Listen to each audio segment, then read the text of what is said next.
Hey guys, still bitterly cold outside, so we're back down in the home theater room, filming this on a new to me camera. It's nothing special, just an older point and shoot that I picked up, but it does give me the ability to film in 4K. And one of the first videos I ever did, probably about 2 years ago now, was a tour of my home theater setup. You can definitely tell it's one of my first videos. It was pretty long-winded, so I figured a good test of the 4K was to film version 2.0. This time around will be a little bit more concise and to the point. As well as going through everything that I have down here, I'll talk a little bit more about the specific setups for certain devices. And this equipment has been down here for 5 years. I don't quite know where the time has gone, but I'll let you know of any problems that I've had in those 5 years. So let's take a quick look at the room and then check out the speakers.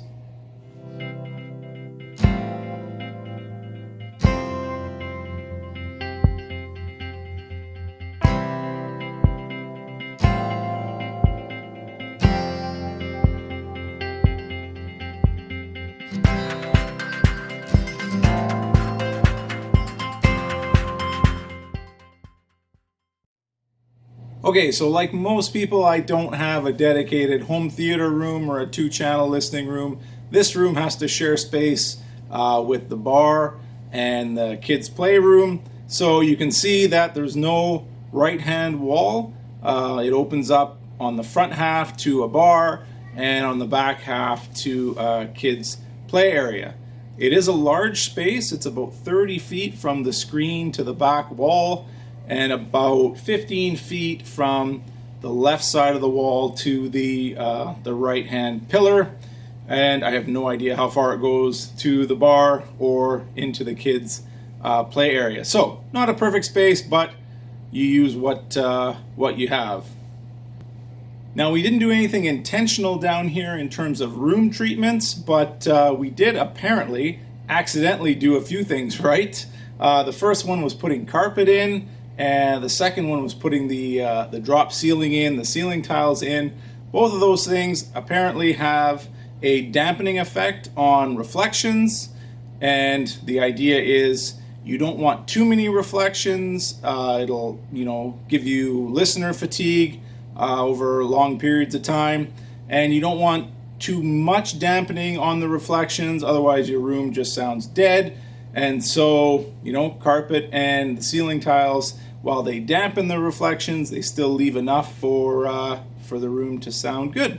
So those were both happy accidents. Now, the last accidental room treatment that we did, I found out only recently.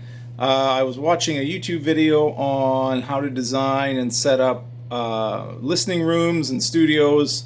And one of the things the presenter stressed was to have a diffuser on the back wall.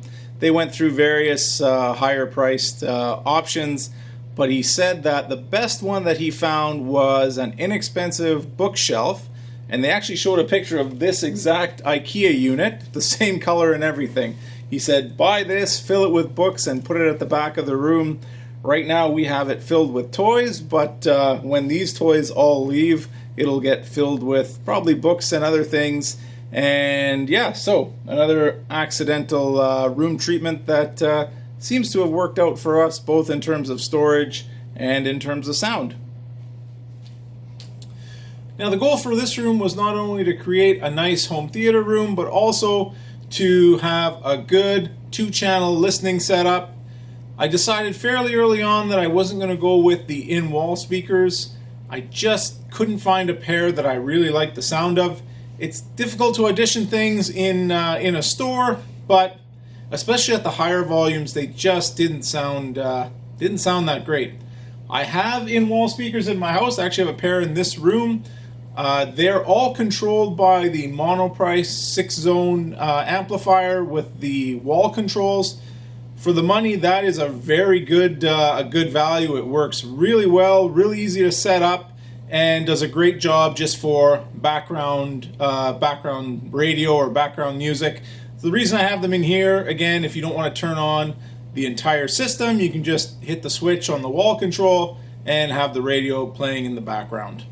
So like I said, went with more traditional floor standing speakers. For the front left and rights, I chose the Paradigm Prestige 95Fs.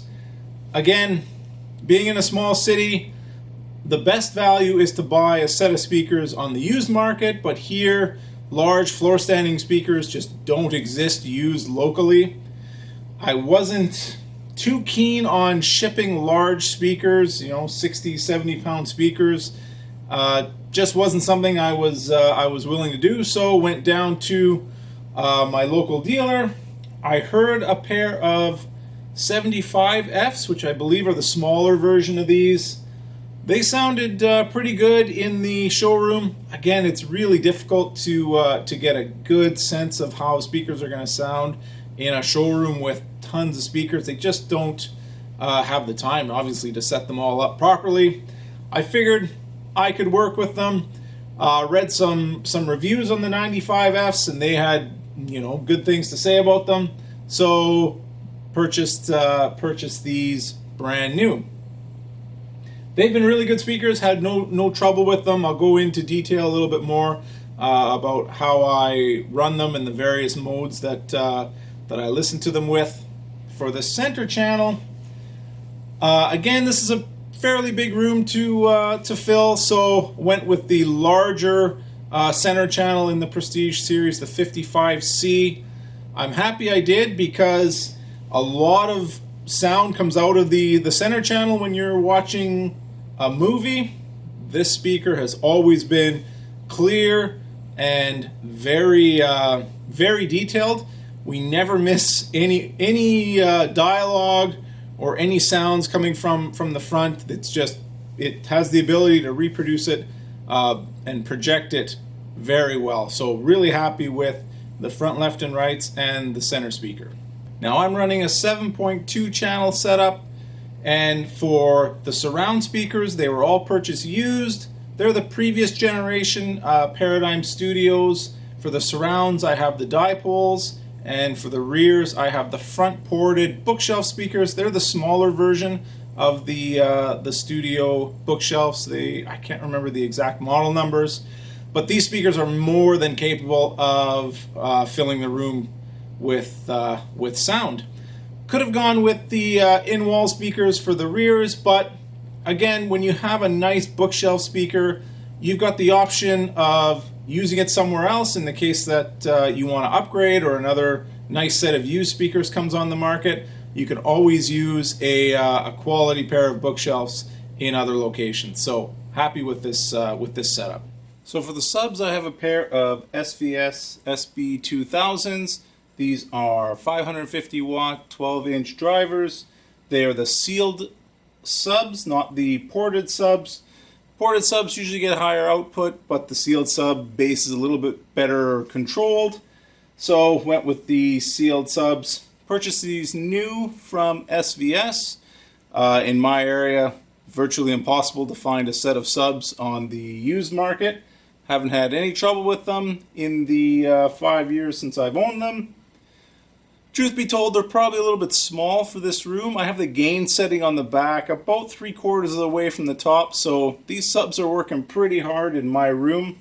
Problem was, at the time, the next sub up in SVS's lineup was the 4000, and those things were pretty much out of my price range. If I had to buy them nowadays, I'd probably go for the 3000 series. They have a little bit more power, and I think it's a 13-inch sub, but these are, again, perfectly fine. They're working hard, but they really fill the room with quite a bit of bass. Interestingly enough, I've never noticed any heat coming out of the back of these units. These amplifiers must be pretty efficient, but overall, very happy with them. In terms of sources, I have a cheap Blu-ray player and a Roku. Nothing really special there. Mainly use the Roku. All my media is stored on a network-attached storage computer. It's running FreeNAS, just an operating system that's dedicated to that task. It's free, it works really well. Also on the network-attached storage, I run a Plex server, and the Plex client is on the Roku. It does everything from organizing the media to acting as a DLNA server and as a PVR. I have an aerial on the roof. I capture over-the-air broadcasts mainly in 720, and the Plex will download the schedule and PVR anything that I need. Works really well. Really slick software. On the turntable side, I have a Music Hall MMF 2.2. I think they've replaced this turntable. I can't remember what the new model number is, 2.3. Not the top of the line turntable by any means, but for the price, I've been really impressed with it. It has a Ortophon, I think that's how you pronounce it, stylus and cartridge. I think it's the OE, a rebranded OE cartridge with the 10 stylus. I think in the future, when it's time to change the stylus, I might bump it up to the 20 or the 30, depending on the budget. The turntable is paired with a Tavish Designs, the vintage Phono preamp, uses the 6SL7 GT tongue saw tubes. I did a build of this preamp in a previous video. I chose it because for the moving magnet cartridges, which this Music Hall is, all the amplification is done solely by the tubes. There are no transistors in the circuit. On the moving coil, there are some transistors. I think they are MOSFETs in the circuit path, but in the moving magnet, again, it's all tube based. Works really well. Been very impressed with that preamp. So eventually all these sources trace back to an Emotiva XMC1 processor. I'd been watching this processor for a long time and eventually pulled the trigger when they were clearing out the units with the original 1080p video board in them. I can't remember the exact amount of the discount, but there was an additional discount where you got 10% off any other units that you purchased from them, so I bought the 7-channel amplifier at the same time. Now the XMC1 uses Dirac as their room correction. It took me a couple weeks of moving the speakers around, redoing the measurements, but eventually I did get it dialed in to where now whenever we're watching a movie, Dirac is always on, and I really like the sound. A lot of people don't like it, but like I said, once I got everything set up and dialed in, it sounds really nice. Really brings the dialogue out. It's very clear. Just saw the levels automatically, and I'm really happy with it. So the XMC1 has a whole bunch of different processing modes. It's important if you're doing a multi-purpose room, home theater and 2-channel listening, that you really dig through the product manual. Make sure it gives you the flexibility to turn on and off different processing features. When I'm using the turntable, I have my XMC1 set to reference stereo mode. What that means is because this is an analog source, the XMC1 will not process the signal. It'll just send it to the volume control, out to the amplifiers, and then to the speakers. Consequently, the speakers see a full range signal, but doesn't seem to be a problem for the 95Fs. When I was doing my Dirac measurements, these speakers began to roll off at about 35 Hertz and seemed to play all the way down to 20 Hertz. So I don't think, with the type of music that I listen to, I don't think I'm missing anything underneath those frequencies. Now the XMC1 also will act as a DAC, so I have a USB cable that I plug into a laptop and then send a digital signal to the back of the XMC1, and the XMC1 uses its DAC to convert the signal. Better quality DACs on this unit rather than just a laptop or a computer. When it's in that mode, I also tend to use reference stereo mode. Again, speakers, the 95Fs have no problem reproducing the full range. If it's something that, if the kids are down here and it's, a little bit more pop music, then I'll switch it over to stereo mode. and that will include the full range of digital processing on the unit, including crossovers for the subs and Dirac room correction. And combination of that seems to work out quite well. And last but not least, the main amplifier in this setup is a 7-channel amp. It's a XPA Gen 3 from Emotiva, 200 watts, all channels driven, or 350 watts, I believe, with 2 channels driven. Now this is powered by a dedicated 240 volt circuit. Emotiva says you get a bit extra power out of the amplifier by powering it from a 240 volt circuit, so that's what I did. Also leaves me plenty of room to expand the system in the future if need be. About a year ago, I did have one of the channels go out on me. I was listening to some music, not at overly loud volume, but one of the channels failed. Sent an email to Emotiva, and that afternoon had an RMA number, sent the unit back, and within 2 weeks had it back in the system and functioning normally again. So have absolutely no complaints about Emotiva's customer service. They've been fantastic, and it's been a fantastic amp ever since it's been down here. And last but not least is our 1080p Epson projector. Doesn't really matter what the model number is because it's been discontinued a long time ago. It is one of the areas where we saved a lot of money when we were putting together the room down here. At the time, the 4K projectors were running, probably the cheapest one was about $4,000 and up. I really had no 4K source material, but I was still concerned that with the larger screen, the 1080p wouldn't have enough resolution, wouldn't be sharp enough. I was really concerned about being disappointed. The Epson has performed beautifully. It's sharp. The colors are bright right out of the box with very little adjustment.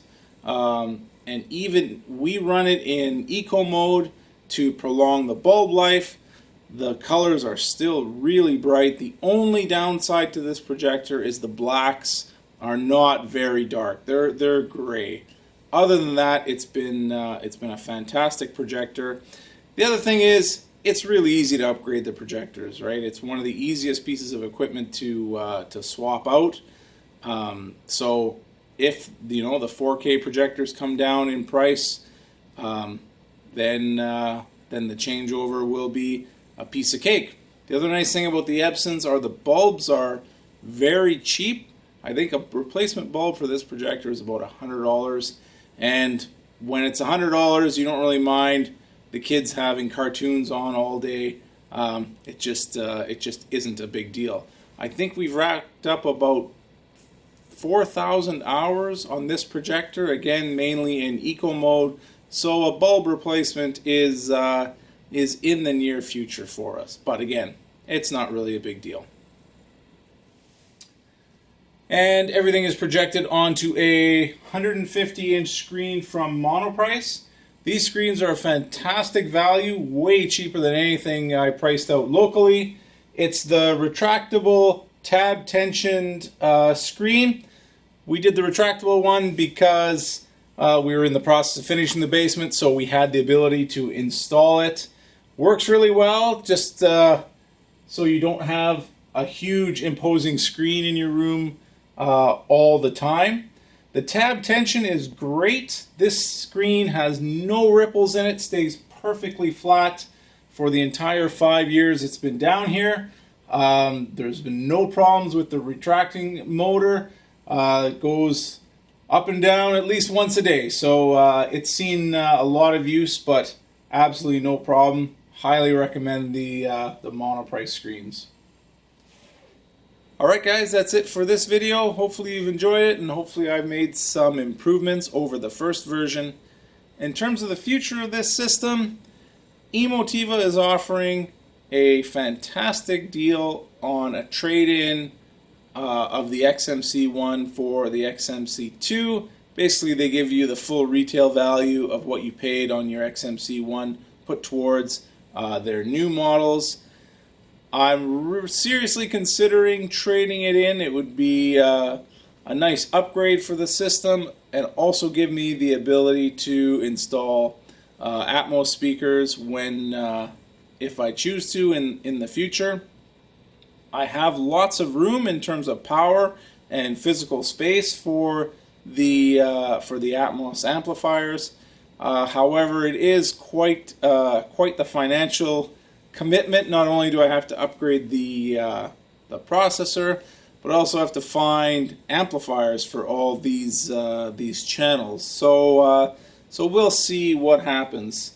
Other than that, eventually I'll probably switch out the stylus and again bump it up to a higher quality stylus on the turntable. But other than that, I've been really happy with the performance of everything down here, and it's been quite a treat to have it. And the kids are definitely enjoying watching movies on the big screen and listening to music down here. So hopefully you guys enjoyed the tour, and I'll see you later.